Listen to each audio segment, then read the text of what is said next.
ओम नमो भगवते वासुदेवाय।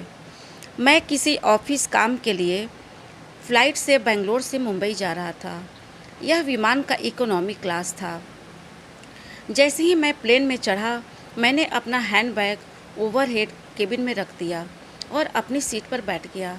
जब अपनी सीट बेल्ट लगा रहा था तो मैंने एक सज्जन को देखा जिनकी आयु शायद 60-70 साल के आसपास रही होगी। वह खिड़की की सीट पर मेरे बगल में ही बैठे थे। अगले दिन मुंबई में मेरा एक प्रेजेंटेशन था, इसलिए मैंने अपने कागजात निकाले और अंतिम तैयारी में उनको पढ़ने लगा। लगभग 15-20 मिनट के बाद जब मैं अपना काम कर चुका था, मैंने दस्तावेज़ों को वापस बैग में सुरक्षित रूप से रख दिया और खिड़की से बाहर देखने लगा। मैंने बड़ी लापरवाही भरी निगाह से अपने बगल में बैठे इस व्यक्ति के चेहरे की ओर देखा। अचानक मेरे दिमाग में आया कि इस आदमी को मैंने पहले कहीं देखा है। मैं याद करने की कोशिश में बार बार उन्हें देख रहा था। वह वृद्ध थे, उनकी आंखों के नीचे और माथे पर झुर्रियाँ थीं। उनके चश्मे साधारण फ्रेम वाले थे। उनका सूट एक साधारण गहरे भूरे रंग का था, जो बहुत प्रभावशाली नहीं लग रहा था। मैंने अपनी निगाहें उनके जूतों पर दौड़ाई। वे फॉर्मल जूतों की एक बहुत ही साधारण जोड़ी थी। वह अपने मेल का जवाब देने और अपने दस्तावेजों को देखने में व्यस्त लग रहे थे। अचानक उनको देखते ही मेरे दिमाग में एक विचार कौन था। मैंने बातचीत शुरू करते हुए पूछा, क्या आप श्री नारायण मूर्ति हैं?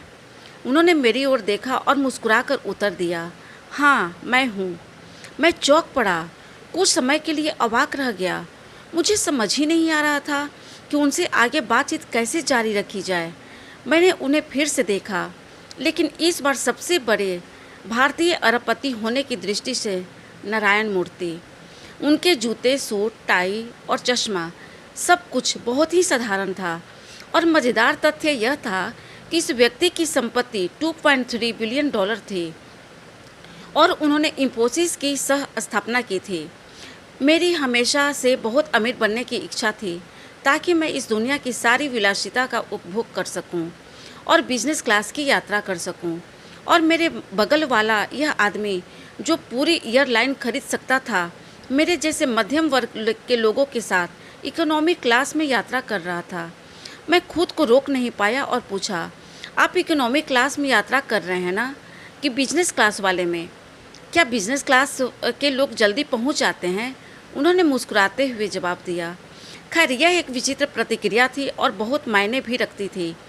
और फिर मैंने अपना परिचय दिया और बातचीत आगे बढ़ाई। नमस्कार सर, मैं एक कॉर्पोरेट ट्रेनर हूँ और मैं पूरे भारत में कई बहुराष्ट्रीय कंपनियों के साथ काम करता हूँ। उन्होंने अपना फ़ोन दूर रखा और बहुत ध्यान से मेरी बात सुनने लगे। उस 2 घंटे की यात्रा के दौरान हमने कई सवालों का आदान प्रदान किया। हर सवाल के साथ बातचीत गहरी होती जा रही थी। और फिर एक ऐसा क्षण आया जिसने इस उड़ान के अनुभव को और भी यादगार बना दिया। मैंने सवाल किया, श्रीमान, आप इस दुनिया में इतने सारे लोगों के आदर्श हैं। आप अपने जीवन में महान निर्णय लेने के लिए जाने जाते हैं, लेकिन क्या आपको किसी बात का पछतावा है? यह सुनते ही उनका चेहरा कुछ उदास सा हो गया। उन्होंने कुछ देर सोचा और उत्तर दिया, कभी कभी मेरे घुटने में दर्द होता है। मुझे लगता है मुझे अपने शरीर का बेहतर ख्याल रखना चाहिए था। जब मैं जवान था, मैं काम में इतना व्यस्त था कि मुझे अपने शरीर का अपना ख्याल रखने का समय नहीं मिला। और अब आज मुझे काम करना है तो मैं नहीं कर सकता। मेरा शरीर इसकी अनुमति नहीं देता। आप युवा, स्मार्ट और महत्वाकांक्षी हैं। मैंने जो गलती की है उसे मत दोहराओ।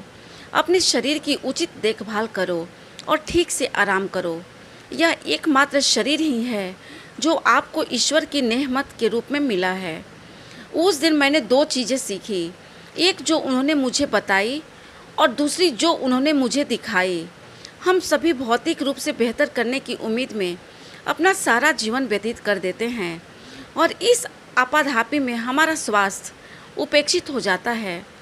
हमारे शरीर की उपेक्षा करना मतलब हमारे शारीरिक और मानसिक स्वास्थ्य दोनों को नुकसान पहुंचाना।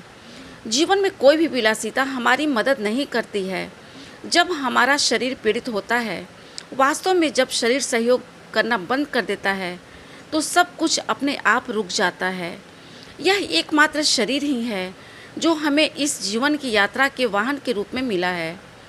बेहतर होगा कि हम इसे हल्के में न लें।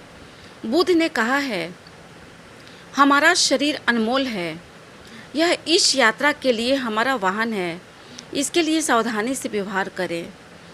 यह वह दिन था जब मुझे वह सबक मिला जिसकी मुझे अपने जीवन में सबसे ज़्यादा ज़रूरत थी।